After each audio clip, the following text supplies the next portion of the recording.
João, por que é importante a gente entender esse pensamento do Antigo Oriente Próximo, para a gente entender muito dessas construções ali, dessas narrativas bíblicas? Por que a gente tem que ter esse olhar ali para o Antigo Oriente Próximo, para entender a cultura deles? Por quê? É uma boa tarde, um começo de boa noite para todos, né? Quero mandar um forte abraço aqui pro Josh. O Josh é um cara que está sempre nos ajudando aí com os compartilhamentos e também Muito.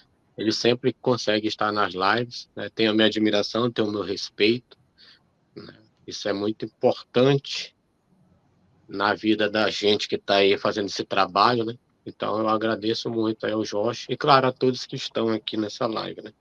Porque é importante a gente conhecer as influências, né, do Oriente Próximo no contexto bíblico. O povo israelita barra judaíta, né, bíblico, ele sempre foi um povo muito pequeno e sem grandes proporções de exército, de matéria-prima para disputar grandes territórios. E por conta disso, por muitos séculos, eles foram controlados pelo Egito, pelos assírios, pelos babilônicos, pelos persas, pelos gregos, até chegar aos romanos. Então, eles sofreram muita influência a partir dessa aculturação, a partir que eles vão tendo contato com esses outros povos, com essas grandes potências, né, que no qual subjugavam o povo judaíta e israelita, e assim dentro desse contato cultural com eles, assim eles passam a desenvolver a sua escrita, a sua cultura e a sua religião. Então, esses povos chamados israelitas e judaítas, eles foram fortemente influenciados por essas potências maiores, desde a cultura, a escrita e também a religião, ou seja, o que está na Bíblia é basicamente cópias, né, que eles conseguem construir a partir do tempo, por ter contato com essas culturas e com essas religiões e com esses mitos de, de criação, de imagens, de favorecimento a deuses. Então, tudo isso passa a se formar na Bíblia a partir que eles têm esses contatos. Porque o povo bíblico mesmo de verdade, eles jamais poderiam conseguir construir tudo isso se não fosse pela influência dos povos, das culturas, das religiões mais antigas do que a deles. Tem pessoas que dizem que a Bíblia é uma concha de retalhos, eu não vejo dessa forma. O que eu vejo é que eles se apropriam de narrativas, de culturas e de mitos de outros povos para poder criar a sua cosmogonia, a sua religião, a sua cultura e também a sua escrita. Então é dessa forma que eu vejo, porque quem vai chegando depois vai tomando parte e se influenciando daqueles que vieram primeiro.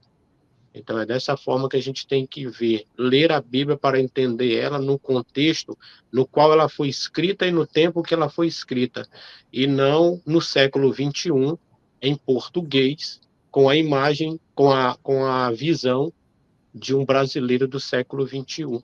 Porque o que nós temos, esse material que eu tenho aqui, que nós chamamos de Bíblia, ele é apenas uma tradução. Uma tradução que, na grande maioria das vezes, não foi traduzida de forma correta, e sim transliterada. Vou dar um exemplo. Moisés. Moisés é um nome próprio? Não. Moisés vem de Moses, que a tradução correta seria filho. Filho. Então, o que nós temos não é uma tradução, o que nós temos é uma transliteração. Messias. Messias é uma tradução correta do vocábulo Mashiach? Não. Mashiach é ungido e não Messias.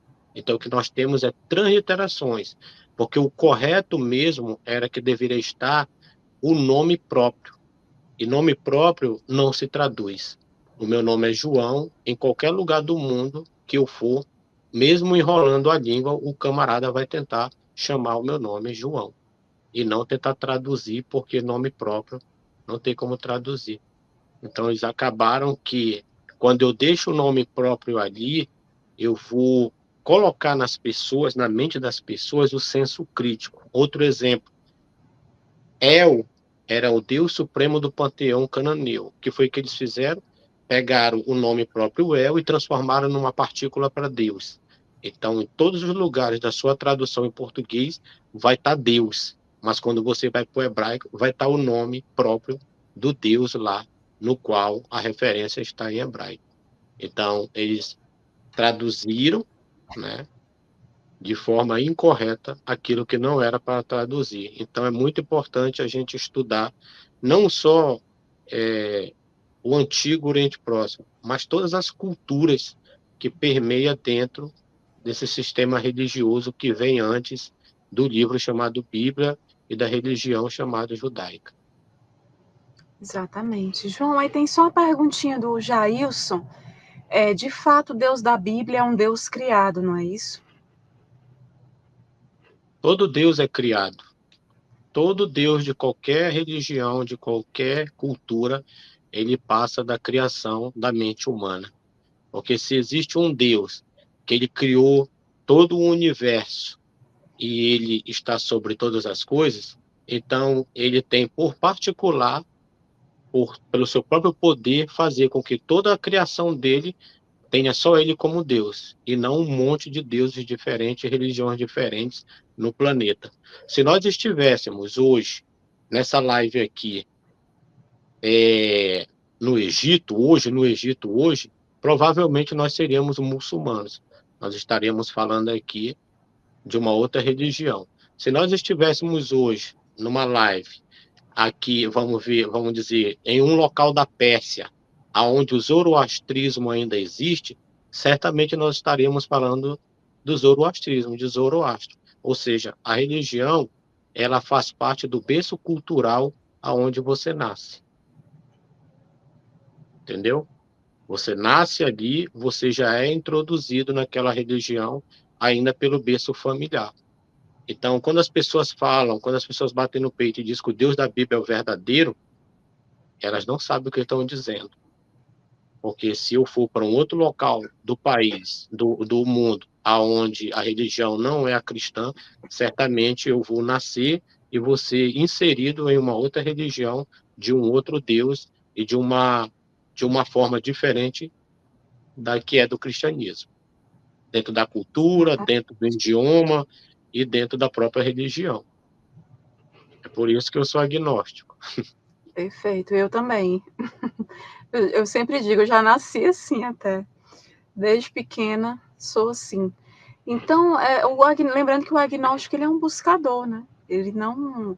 Ele considera ali a razão, a mente humana limitada ali para certos entendimentos, né? Por exemplo, no quesito da divindade, você afirmar ou não a existência, né, dessa divindade e tudo mais, ele tem essa visão, ele trilha o caminho, é um buscador que trilha o caminho das evidências, né?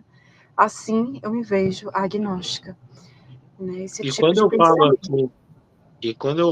assim, igual eu respondi a pergunta dele, que o homem cria o seu Deus, é porque o homem ele acaba colocando nesse Deus aquilo que é do homem.